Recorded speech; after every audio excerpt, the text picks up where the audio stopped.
It's the Ross Tucker Football Podcast.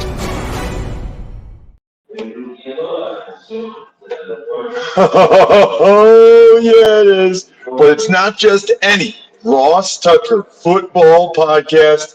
It is a Monster Monday presented by DraftKings that I am doing from some restaurant that isn't open yet at the Charlotte airport during my layover. So if it sounds a little bit unique, that's why. I barely made my flight last night after the game, and I'm on my layover in Charlotte before I head to Harrisburg, Pennsylvania, where I reside.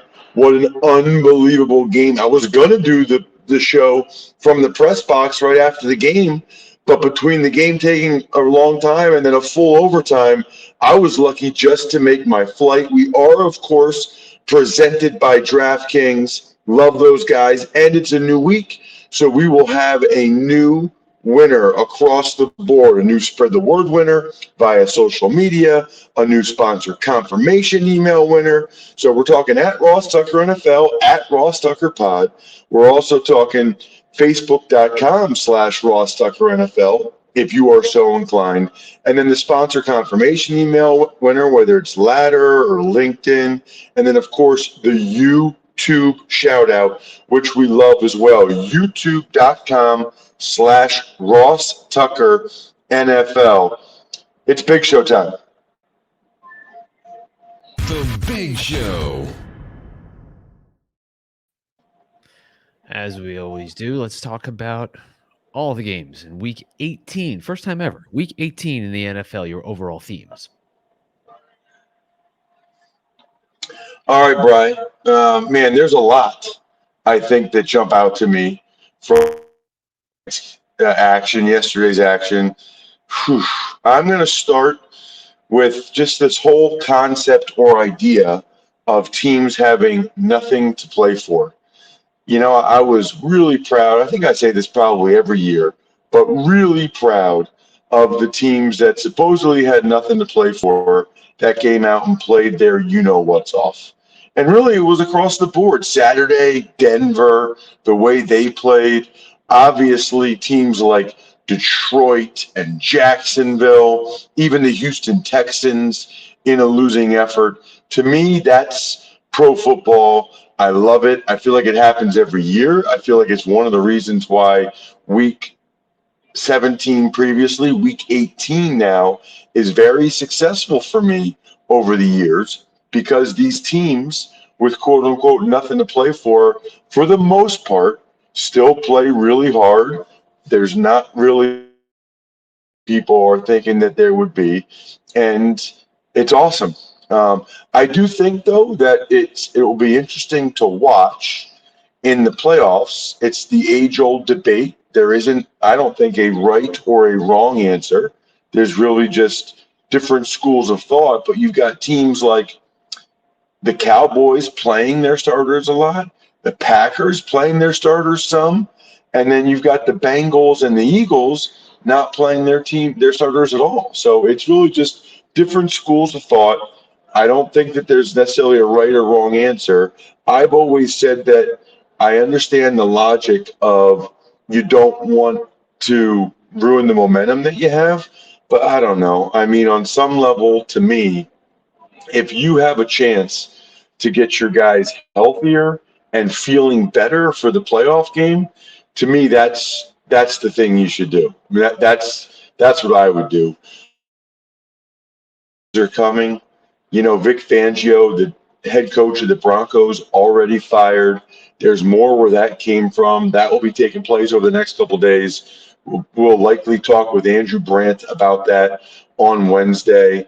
And then the two other things that jump out to me, just the Indianapolis Colts with an all-time bad loss. You know, let's be honest. Let's call it what it is. It's kind of an all-time choke job. The Jaguars played well. I'll get to that. They deserve credit. But, man, the Colts had everything they wanted right there in front of them.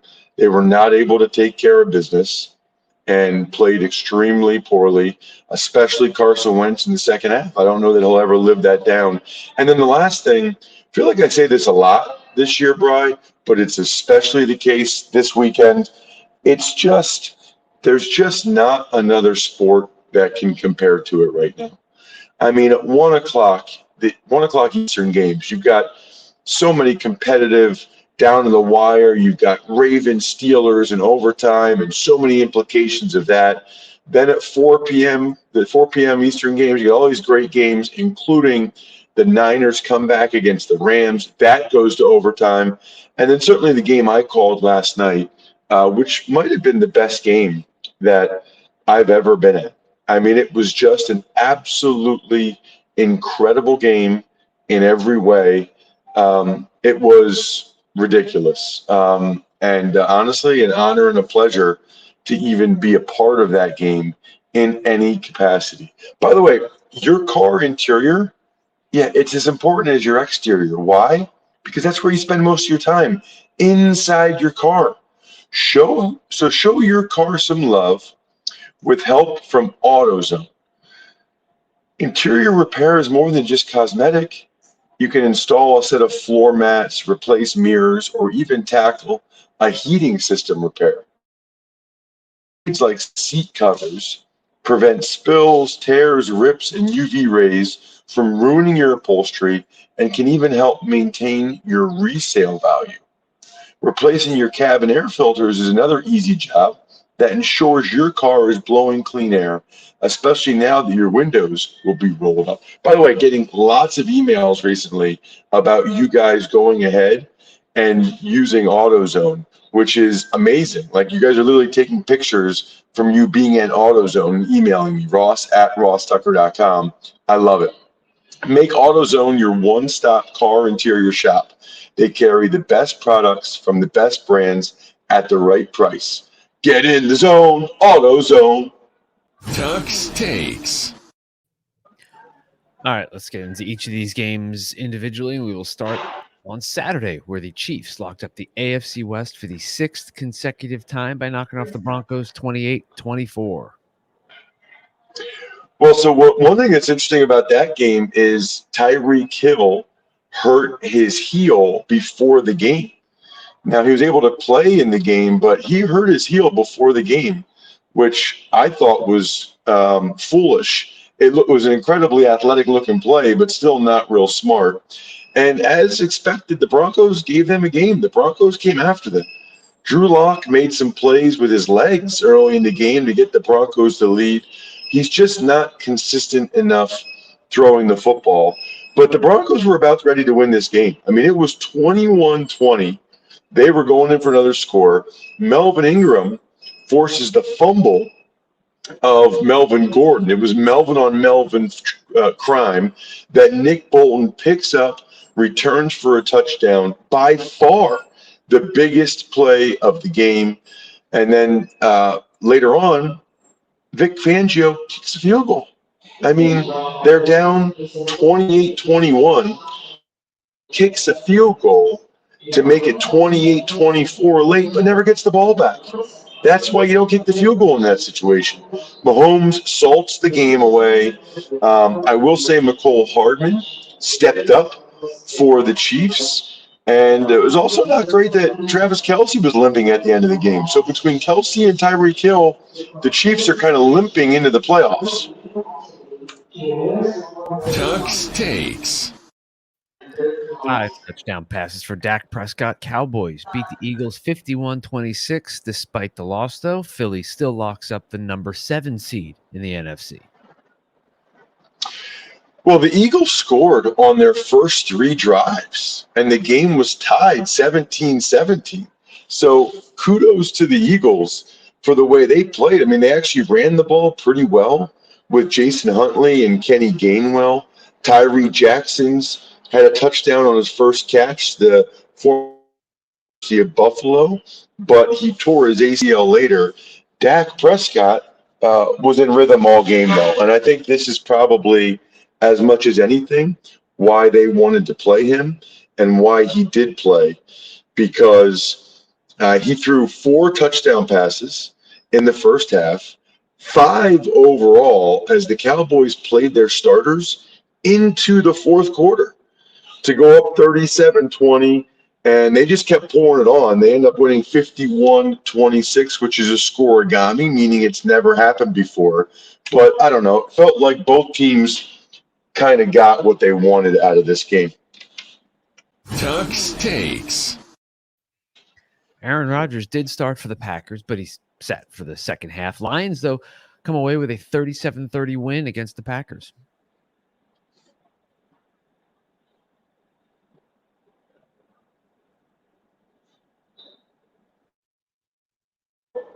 Detroit 37, Green Bay 30.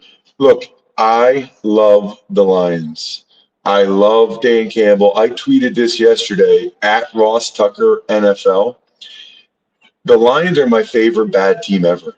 I mean, think about all the stops that the Lions pulled out in this game, all the trick plays, all the fakes. It was incredible. Bakhtiari was back for the Packers, which is noteworthy. Packers played their starters for a while just to keep them in rhythm, but they still lost the game. They still ended up losing the game. Jordan Love was not great in his performance with back-to-back interceptions. Jared Goff was very good. And the Lions really have something in this Amon-Ra St. Brown. Again, he steps up. They got a stud receiver. So now they have a stud tight end, stud running back, and stud receiver, which really bodes well for the future. Tuck's Takes. It was arguably the biggest upset of the season, if not for many years. The Jacksonville Jaguars play spoiler to end the Colts' playoff chances 26-11. Jags had an impressive opening touchdown drive with Trevor Lawrence basically perfect, and he really played well overall. You know, he threw some great balls throughout to Treadwell. I mean, he threw a great deep ball to Treadwell. The touchdown to Marvin Jones, where it was a high snap, and he tipped it and was able to tip it up in the air and then find a way to go ahead and still throw the touchdown pass in the back of the end zone to Marvin Jones. That's really what ended up being the difference in the game. I mean, that's what salted the game away and was extremely impressive. The Colts couldn't run the ball. I mean, let's be honest. The Colts couldn't run it, and Carson Wentz in the second half did not give them a chance to win. 3 brutal turnovers. The shovel pass fumble deal, the 2 interceptions. I got to be honest with you, it's going to be really tough for Carson Wentz to live that down in Indianapolis. I mean, that is going to be the conversation for them for years moving forward. All offseason, that will be the talk, and I don't know if they're going to be able to bring him back as their starting quarterback unencumbered without any type of competition. Tuck's Takes. In a game with no playoff implications, the Washington football team beat the New York Giants 22-7. Yeah, I mean, you want to talk about an inept performance. It's almost like at this point, it's almost like Joe Judge is trying to get fired. That's literally what I wrote in my notes. I mean, first of all, he is the first Giants head coach ever, okay, to lose 13 games. Now, I know it's a 17-game season, so it's a little bit different, but still, the first coach ever to lose 13 games, that's not a good sign. But the play that will live in infamy and why I think there's a decent chance he gets let go, I have no idea what they were doing running a quarterback sneak on 3rd and 9 from their own 4-yard line. Absolutely embarrassing. I can't believe nobody told him or talked to him and said this is a bad idea. I mean, he said we're not some clown show operation. That makes him look like a clown show operation. Run a play. Run a running play. You're at the 4-yard line. It's 3rd and 9. Anything other than a quarterback sneak. I mean, that is, you want to talk about waving the white flag. Absolutely brutal. For Washington, Terry McLaurin goes over 1,000 yards receiving for the year. Antonio Gibson goes over 1,000 yards rushing, which is a real credit to him because he was banged up earlier, and he had over 100 yards in the game. As Washington's another team that has some nice pieces. With Gibson, McLaurin, and Logan Thomas, they have some nice pieces to build around. Tuck's Takes. In another game that meant nothing this January, Minnesota 31-17 winners over the Chicago Bears. So Justin Fields was out, and he was in the COVID protocol, so he didn't get a chance to play. That was a bummer for everybody. The Bears actually got off to a pretty hot start, only to let the Vikings come all the way back. There's a very real chance that both of the coaches in this game will be fired shortly, like pretty soon after you guys watch or listen to this show. I think they're both gone. At this point, it would be a huge upset if either one of those guys is back. Kirk Cousins had an awesome game. It kind of will get lost in the shuffle, and maybe it should, but Kirk Cousins had an awesome game in this one, as did Darnell Mooney. Darnell Mooney once again showing, if you're a bad team, you're not making the playoffs, you want to have guys that you feel like are part of the solution, not part of the problem. And Mooney's part of the solution moving forward. I've said that before. Tuck's Takes. The Houston Texans hung around, but ultimately the Titans win 28-15. They get the number 1 seed, and more importantly, a bye next week. This is the game you were at, Bryce. So why don't you tell us a little bit about the press box food there? Did not disappoint. We had both breakfast and lunch options, including scrambled eggs, biscuits, chicken breast salad, fresh fruit, etc. But the real winner here was the ginormous donuts with toppings, including Oreo crumbles, Captain Crunch. We even had one donut with bacon as a topping. The Bluebell ice cream cooler was nice, and fresh cake pops. So overall, phenomenal. Halftime, chicken tenders and hot dogs. Well, as for the game itself, Ryan Tannehill threw 3 touchdowns in the first half. He has continued to impress me this year. He actually deserves a lot of credit. I mean, as does, by the way, Davis Mills and the Texans. Davis Mills can rip the ball. He had some awesome throws, again, to help the Texans with that comeback, and they almost came all the way back. But then not only was Tannehill good in the first half to build the lead, but Tannehill is clutch. I mean, he was clutch in the red zone. He was clutch late. I mean, the one throw, actually, he might have had a couple throws to Westbrook-Akina that were just absolutely awesome to be able to get the Titans some points and that much needed number 1 seed, so those guys can get the week off and watch everybody else play in the AFC. Tuck's Takes. Pittsburgh Steelers knocked the Ravens out of playoff contention following their 16-13 overtime win. TJ Watt ties Michael Strahan's sack record, and the Steelers' improbable path to the playoffs came to fruition thanks to that last-second overtime field goal kick in Las Vegas, which we'll talk about in a little bit. Well, listen, there's so much to talk about in this game. I know TJ Watt tied the sack record. Arguably, I thought he should have gotten it, but there was a weird ruling when Bozeman, the center for the Ravens, hit himself in the butt with a snap. I actually did that 2004. I think it was our 4th game with the Buffalo Bills at the Meadowlands against the Jets. That's a bad feeling when you hit your own rear end with the snap. A really bad feeling. Big Ben got it done. I mean, you got to give him a lot of credit. His numbers weren't overwhelming, but he got it done at the end of regulation when they needed it. He got it done in overtime when they needed it.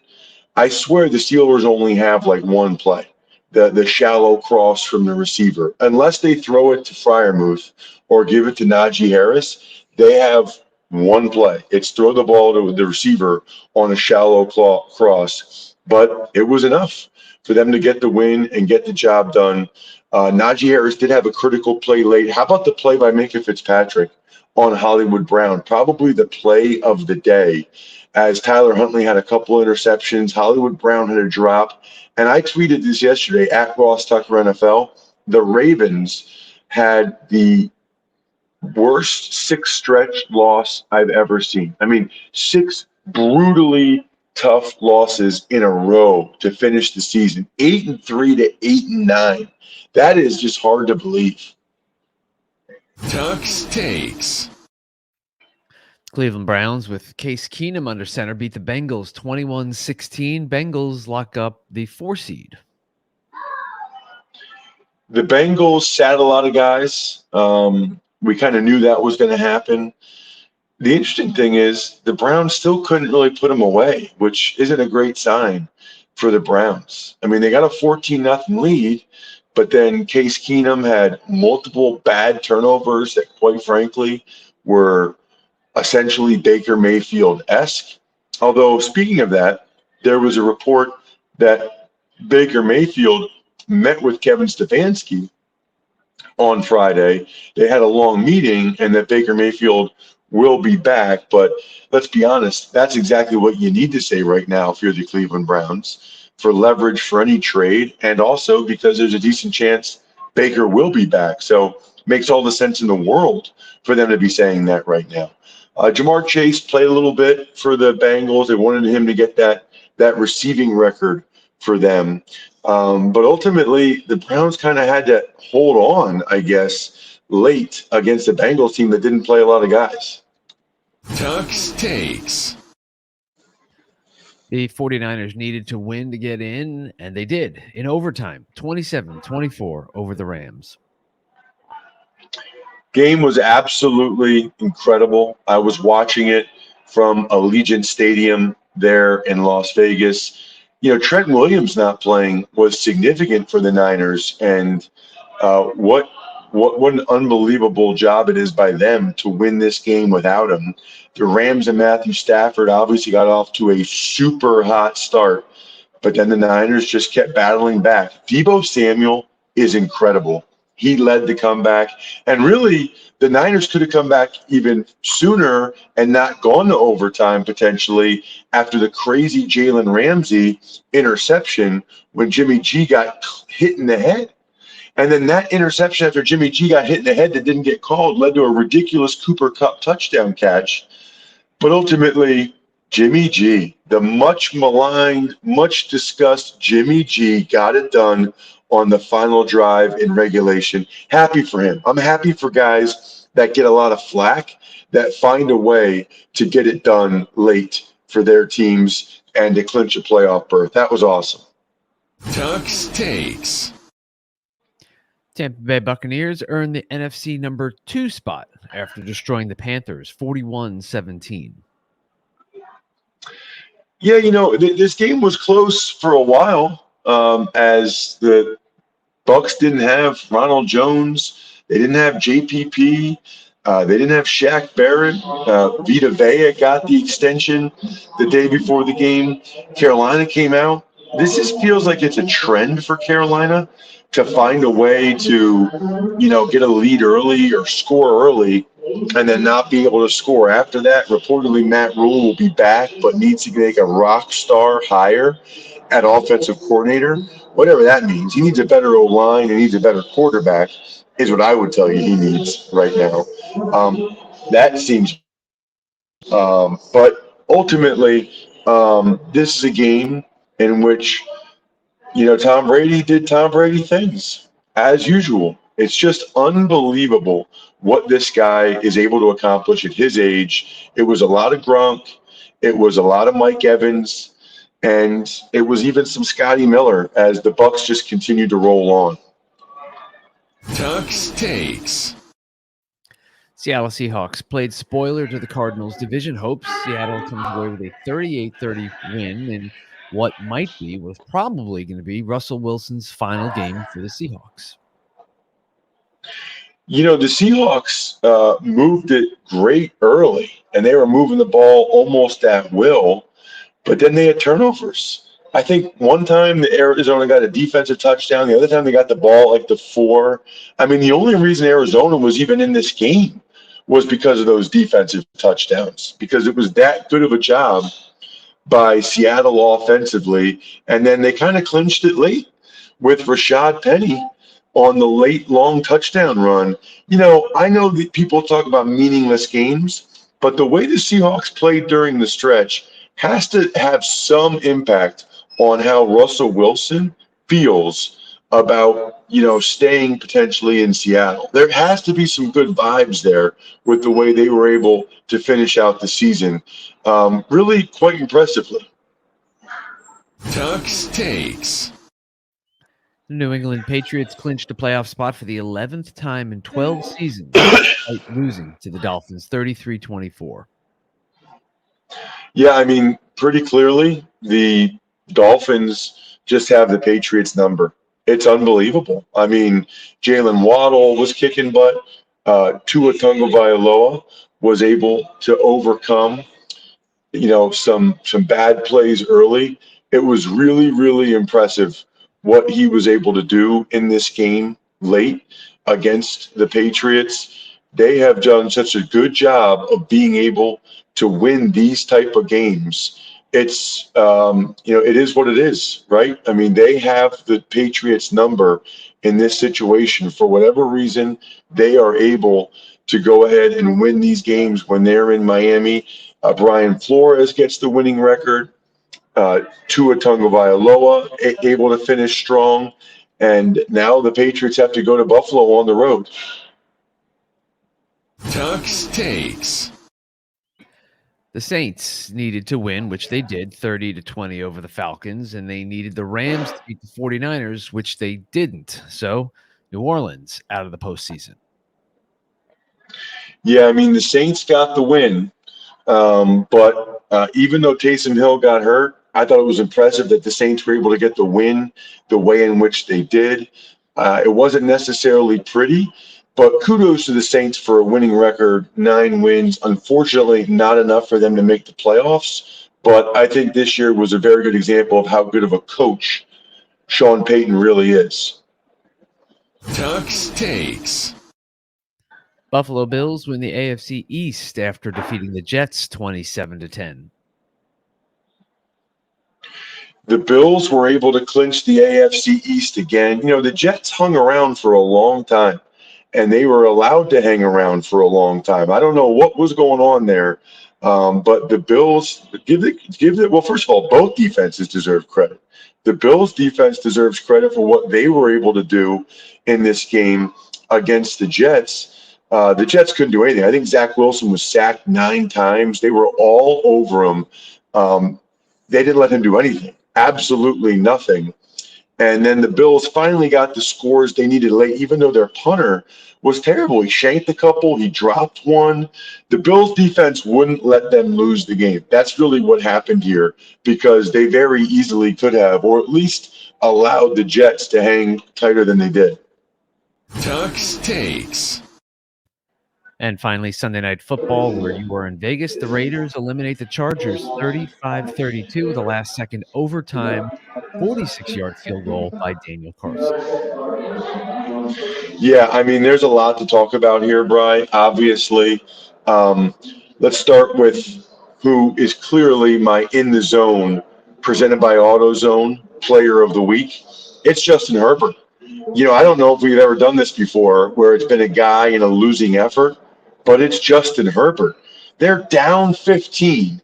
He leads them all the way back in regulation to tie it, go to overtime. Steelers fans are sweating it because of all the drama, all the implications that were involved in this one. But Herbert got done. He was 6 of 7 on 4th down. 6 4th down conversions. 6 of 7. I mean, it just an incredible performance by Justin Herbert. I know they lost, but it was not his fault. There is not much else he could have done. Just the whole drama of the game. But for him to show that he was that clutch, again, the Chargers lead the NFL in points in the 4th quarter. He's the biggest reason why. He was in the zone really the whole second half, but in particular the fourth quarter and overtime. Justin Herbert is a top 5 quarterback in the NFL.